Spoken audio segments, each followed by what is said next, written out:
Hey guys, it's Chris Wong. For this video, I'd like to show a difference between a 15-year fixed term and a 30-year fixed term mortgage. So as a disclaimer, I'm not a financial advisor. I'm just a guy interested in building portfolio. So most of my previous videos, I talked more about investments, ETFs, and how to build wealth. But for this video, I'm going to talk a bit different, and I'm going to talk more about mortgages. So I don't have an expertise on mortgage, and I don't have experience on getting a mortgage itself. But the reason why I decided to talk about this is because I want to talk about how the length of time of the mortgage can actually cost you even more money in the long term compared to like a shorter term. When you try to build wealth with time, the longer you've been investing, the more money you're going to have, the more money you're going to compound. But it actually works a similar way with debt. So I just want to show a calculated difference between a 15-year and a 30-year fixed rate mortgage. So I'm using the website Get Smarter About Money, and I'm using the mortgage payment calculator. So using this calculator, there are many assumptions they make, and I'm just going to list the assumptions I'm going to make as well. So this calculator does not assume inflation. It doesn't assume that the mortgage is going to renew every 5 years or how many years it takes to renew. I don't have full understanding of how that works, but I'm just going to do a calculator based on buying $1 million house today.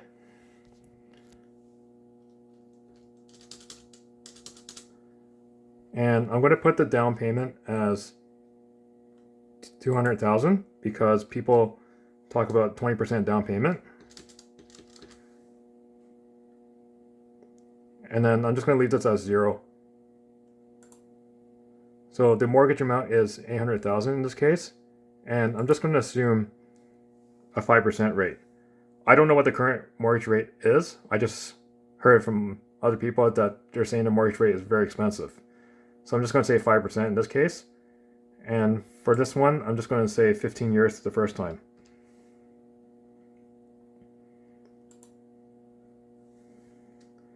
The terms, I think has to do with the renewals, so I'm just going to leave it at 10. And I'm going to leave payment frequency at monthly. I'm not going to change the date, and then I'm just going to show the amortization schedule. So it says here, the monthly payment is $6,305. So if I go all the way down to like say all the rows,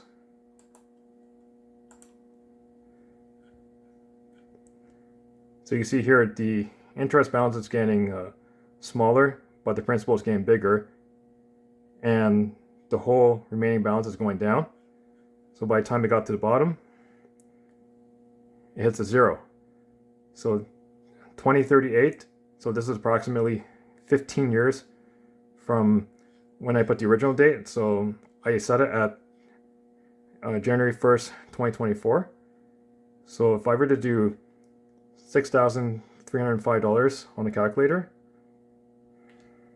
with this calculator, assuming there's no inflation, there's no taxes, nothing changes about the mortgage terms for the next 15 years, I'm going to do 6,305 times it by 12 to get the annual, and then I'm going to times it by 15 years.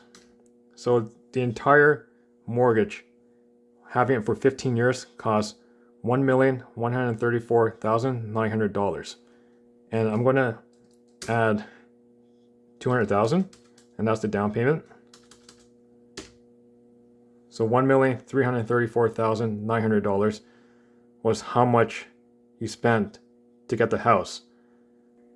And there's a bunch of other costs too that I don't fully understand, but this is just a calculator with many assumptions. So now for the second calculation, I'm going to keep the same purchase price, $1 million, same down payment, $200,000.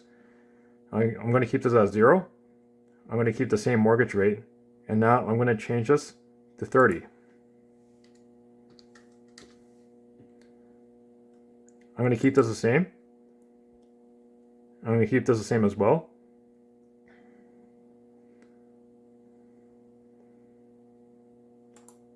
and then I'm going to change the amortization schedule just to refresh it.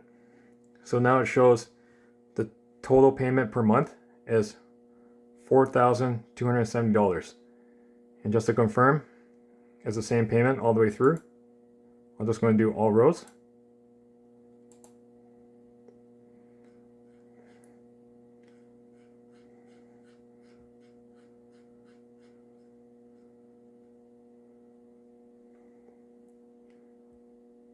So up until November 1st, 2053.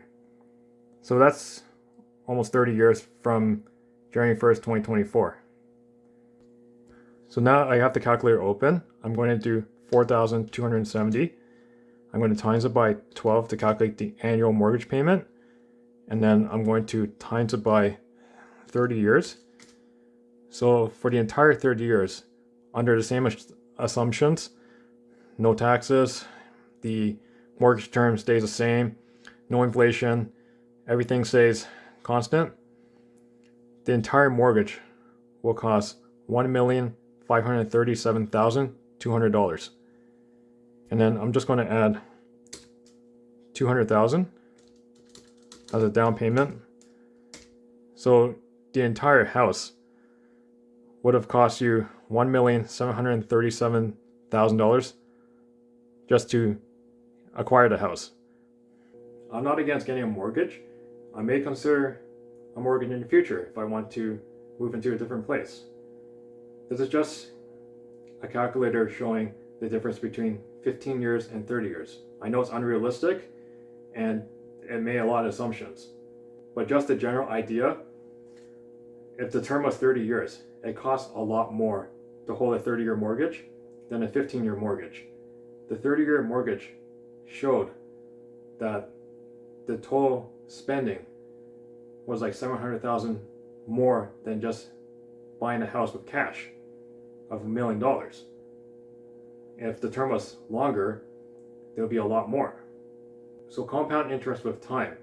Time is very powerful. So when you're trying to build wealth, time is very powerful.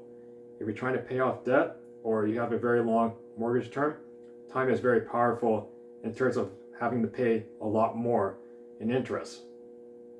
I hope you guys find this video helpful. If you liked the video, please give me a thumbs up. Otherwise, please subscribe to my channel for future videos. Thank you guys for watching.